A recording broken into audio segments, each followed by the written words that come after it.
Hola, gracias por visitar el canal nuevamente. En la presentación del libro Caminos Reales de Colombia, editado por el Fondo Foncol de la Financiera Eléctrica Nacional en el año de 1995, se lee: Nuestra identidad se formó con innumerables pies descalzos y múltiples mulas erradas, que al transitar por atajos y veredas, por caminos que se abrían ante la avidez de horizonte y de mejor vida para todos, terminaron ellos por constituir un proyecto nacional. La historia de los caminos reales traza la senda por donde se ha venido construyendo la sociedad, la economía y el espíritu de la nación, pero también es la historia de la disolución y la transformación de otras maneras de convivir. Es la saga de nuestros hechos como país, inacabado, pero avanzando. Hay muy pocas, por no decir que nulas, evidencias de amplios sistemas de intercambio entre las comunidades indígenas que poblaban lo que hoy es Colombia. La idea de una Colombia integrada como un sistema económico global es producto de la conquista española, quienes en su mayoría aprovecharon las carreras o caminos usados por las comunidades indígenas para ir avanzando en los territorios y por la necesidad de tener control sobre esos territorios. Fundaban ciudades y las interconectaban a través de los caminos reales. Hoy en día podemos encontrarnos con vestigios de caminos abiertos, usados, abandonados y vueltos a hollar, cuya relevancia no se refiere a su uso por un soberano, sino porque hay certeza de que fueron o son reales, caminos tangibles. Pero adicional, la historia de los caminos reales en la actual Colombia parece increíblemente estática o cíclica, a pesar del paso del tiempo. Se han urdido una trama de intereses y afectos regionales, económicos, familiares y políticos que me motivan a presentar en dos partes el nexo o la ruptura entre la historia y el tiempo presente, y que increíblemente tienen hoy mucha vigencia. Lo más relevante frente al desarrollo de vías de comunicación terrestres en nuestra parte del continente es que los caminos por los que entraron los conquistadores en busca del oro sirvieron a los libertadores en la gesta de la liberación, para el discurrir de los ejércitos en las guerras civiles, el poblamiento y su fruto de la esclavitud, las minas y el comercio, y por muchas líneas de ferrocarril, terminaron siendo algunos de los trazados pasados o presentes de las actuales carreteras colombianas.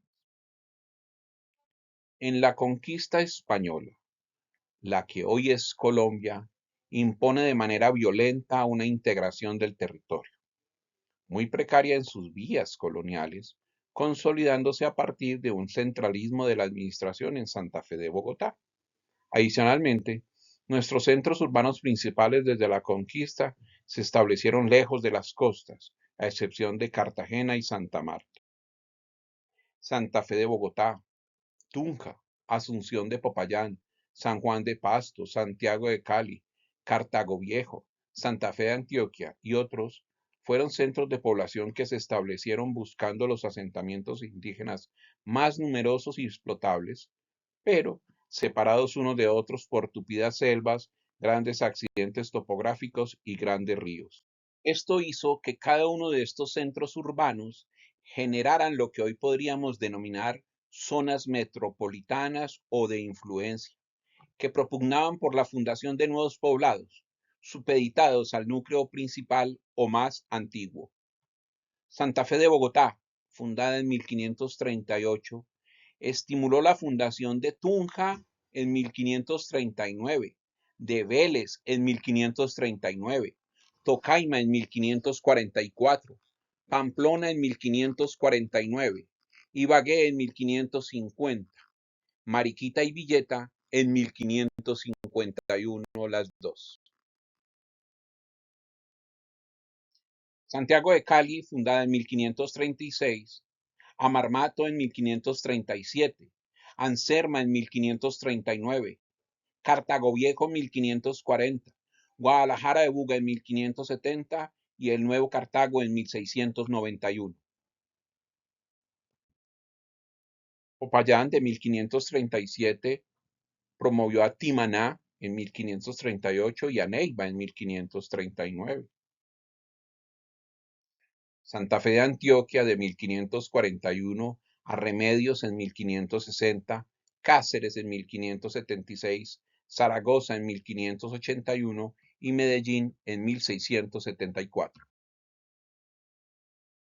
Cartagena, que es de 1533, a Mompox en 1540. A su vez, Santa Marta de 1525, a Valledupar en 1544 y Riohacha en 1545. Los espacios entre estos núcleos urbanos gradualmente se fueron poblando de esclavos indígenas y negros, de mestizos y españoles, a partir de los siglos XVI y XVII y luego en la expansión del siglo XVIII. La necesidad entonces era y sigue siendo comunicar el interior entre sí y con los puertos. Con el río Magdalena como la columna vertebral, por donde pasaban o confluían muchos de estos caminos hasta puertos como Honda. Desde el río salía por el actual Salento la vía Ibagué-Quindío-Cali, y por Neiva, Popayán, Pasto, fundada en 1537, y luego Quito, fundada en 1534. A Santa Fe de Antioquia por Río Negro, fundada en 1541, y con Santa Fe de Bogotá por Vélez, Ovilleta, Tocaima y el río Bogotá. Desde Santa Fe de Bogotá se iba a Tunja, Pamplona, Mérida, en Venezuela, fundada en 1558, y Caracas, fundada en 1567.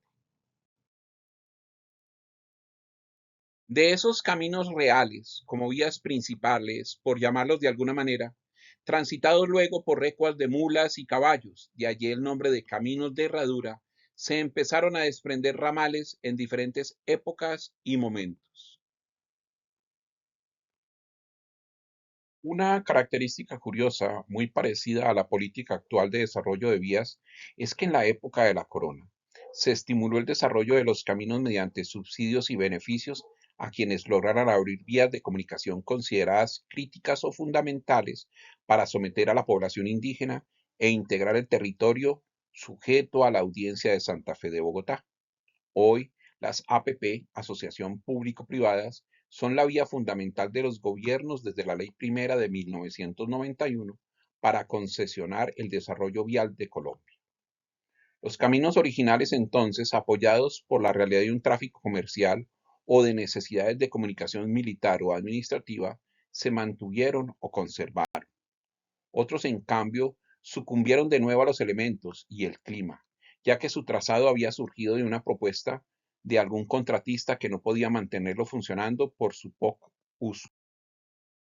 Muchas veces, algunas propuestas se perdieron, a pesar de las grandes posibilidades que al día de hoy siguen mostrando. Un ejemplo de ello es la propuesta hecha por el señor José Ignacio de Pombo, nacido en Popayán de padre español y madre criolla. Se asentó en Cartagena en 1780 y allí desposó a la dama María Josefa Amador, miembro de una prestigiosa familia de comerciantes. Propuso en 1808 a la corona española un detallado plan de caminos y vías con inclusive enlace marítimo a los dos océanos por el Darién, pero no se le aceptó su propuesta. A pesar de la precariedad que los caminos presentaban, la Nueva Granada tuvo una comunicación fluida, inclusive con España. El correo llegaba con regularidad.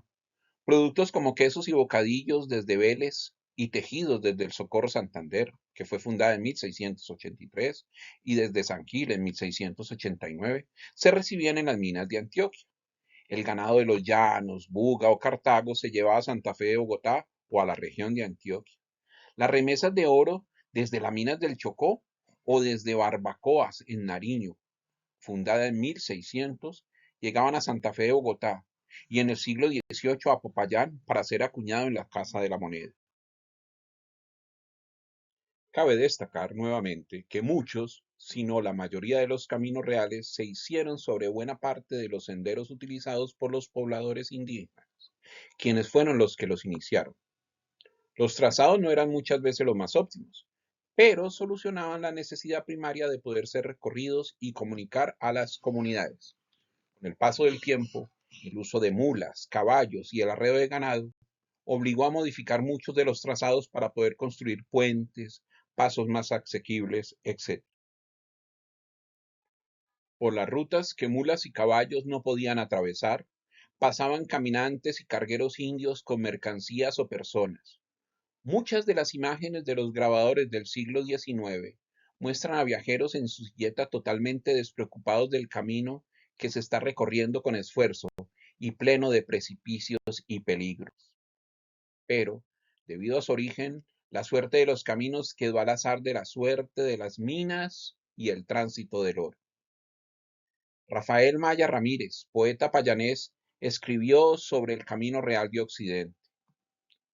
Terminado el ciclo heroico y muertos los conquistadores de muerte miserable, casi todos ellos, vuelve a cerrarse el bosque sobre los caminos improvisados por la espada y sobre las poblaciones cuya fundación obedeció a móviles de estrategia fugaz de explotación transitoria. La precaria minería va declinando, la raza indígena se agota, arruínase Santa Ana de los Caballeros tan castizamente bautizada. Cartago, regalada por el rey con escudo de armas, muda su sitio para esquivar el asedio de los salvajes. En cambio, la selva recobra su pujanza, la montaña y el cielo se abrazan nuevamente para renovar su interrumpido diálogo de constelaciones y de cumbres. Como lo describió Agustín Codazzi en el siglo XIX, la forma más común de los diseños de los caminos seguía siendo un diseño en línea recta, en vez de rodear las alturas, pues respondía a la necesidad de los caminantes de subir y bajar rápidamente los accidentes geográficos. Agustín Codazzi Bertolotti, nacido en 1793 y muerto en 1859, fue un veterano de las guerras napoleónicas que llegó a la Nueva Granada y, como muchos europeos, en calidad de mercenario ingresó en las filas del Ejército Libertador. Consolidada la independencia, Codazzi acompañó a Bolívar en su viaje a Venezuela en 1827 e inició su amistad con José Antonio Páez. Posterior a la desintegración de la Gran Colombia, Páez le encomendó el levantamiento del mapa completo de Venezuela. Para la realización de esta tarea, contó con la ayuda del dibujante Carmelo Fernández y los historiadores Rafael María Baralt y Ramón Díaz. Sin embargo, luego del fracaso del alzamiento que lideró Páez, Codazzi se exilió en la Nueva Granada, donde el general Tomás Cipriano de Mosquera, que tenía un particular interés por los estudios geográficos, le encargó una cartografía completa del país, siguiendo el ejemplo de lo realizado en Venezuela. Antes de terminar su periodo de gobierno, Mosquera presentó el proyecto de ley que creó la Comisión Corográfica. Fue el gobierno de José Hilario López el que logró su aprobación. Esta iniciativa permitió a Colombia conocerse como país a partir del trabajo consistente en cartografiar el territorio usando la red de caminos reales existentes para los desplazamientos. A la comisión corográfica la precedieron los trabajos como la expedición de Fidalgo, el viaje de Humboldt y la expedición botánica del Nuevo Reino de Granada. La expedición de Fidalgo fue una misión de reconocimiento de las costas del Caribe que se llevó a cabo a finales del siglo XVIII. El encargado de esta misión fue el brigadier don Joaquín Francisco Fidalgo. Se creó un derrotero de las costas de América Meridional. Los mapas originales se encuentran en el Depósito Hidrográfico de Madrid. En 1799, con las Américas aún bajo la dominación española, el científico alemán Alexander von Humboldt, junto al botánico Aimé Bonpland, emprendió un viaje al Nuevo Mundo, que lo llevó por lo que ahora es México, Cuba, Venezuela, Ecuador, Colombia y Perú, además de Estados Unidos. Su plan inicial antes de embarcarse hacia el continente americano, que en ese momento estaba dividido en virreinatos, fue viajar a Egipto, un proyecto frustrado que intentaría cambiar por una travesía que tampoco se concretó hacia el Polo Sur. El recorrido de Humboldt en la Nueva Granada fue de casi un año, desde Cartagena viajando por el río Magdalena para pasar luego por tierra a Santa Fe de Bogotá hasta Popayán, utilizando el Camino del Quindío para seguir por otros caminos reales hasta Quito y Lima. La expedición botánica del Nuevo Reino de Granada inicia oficialmente el 1 de noviembre de 1783 en cabeza de José Celestino Mutis. Fue cuna de toda una generación de naturalistas y botánicos criollos, entre los que se destacaron Eloy Valenzuela, Sinforoso Mutis, Francisco Antonio Sea, Juan Bautista Aguilar, Jorge Tadeo Lozano y Francisco José de Caldas. La expedición duró 34 años y abarcó cerca de 8.000 kilómetros cuadrados de territorio colombiano en torno al río Magdalena. Inicialmente se estableció en Mariquita, pero luego se trasladó hacia Santa Fe de Bogotá, donde permaneció hasta la muerte de Mutis el 11 de septiembre de 1808. Entre sus resultados se recolectaron y clasificaron alrededor de 20.000 especies vegetales y 7.000 animales, lo cual incitó a los habitantes del país a apreciar y explorar su territorio, generando así nuevas investigaciones a lo largo del tiempo. Para resumir entonces, lo que hoy es Colombia tuvo una red de caminos que permitieron el poblamiento del territorio y la fundación de pueblos. Las rutas fueron definidas por el intercambio comercial y especialmente por la explotación del oro. Por esas rutas florecieron y marchitaron muchas poblaciones. Por sus vías y ramales se vivió la esclavitud de indígenas, habitantes originales del territorio, y de negros traídos a través del río Magdalena desde Cartagena. Por ellos caminaron libertadores y soldados de guerras internas. Y, lo más interesante, existiendo varios de estos caminos desde la época de la colonia, solo hasta finales del siglo XIX y principios del XX, nuestro paisaje cultural cafetero fue poblado de manera activa. En el próximo video abordaremos entonces la historia particular de los caminos reales en nuestro territorio y en especial el del Camino del Quindío. Gracias por ver el video. Por favor, dele un me gusta, compártalo, suscríbase al canal y hasta una nueva oportunidad.